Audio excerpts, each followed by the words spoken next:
Sam, thank you. Following up for you this morning, we're taking a look at the two motions filed by accused murderer Letecia Stauch's defense team. One motion asking to push back her June hearings, the other wanting video visitations for her to be released on bond. News 5's Colette Bordelon breaks down those court documents and has reaction from the El Paso County Sheriff's Office.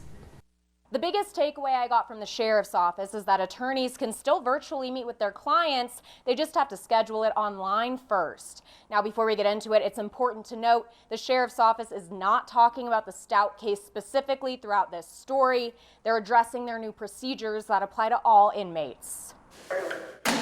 From inside the jail come claims about how it's handling the pandemic.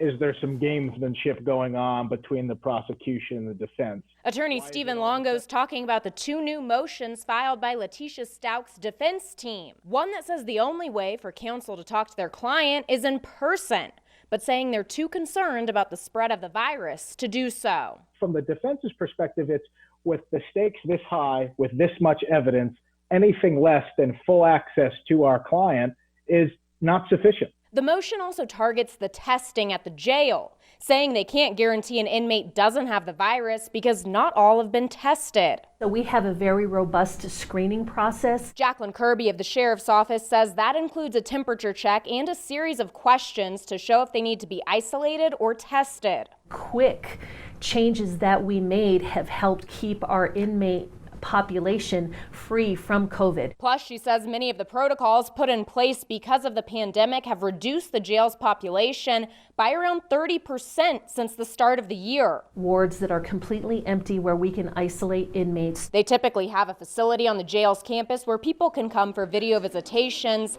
That's closed right now for social distancing purposes.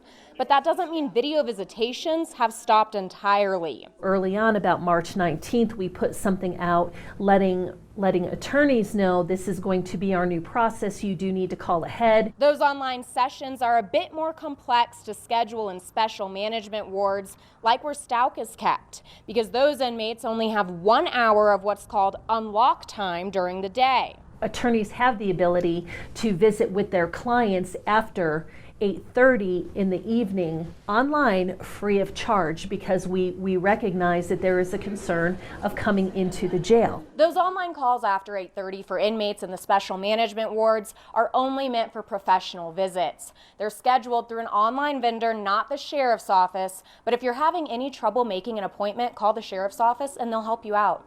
Always watching out for you, El Paso County. Colette Bordelon, News 5.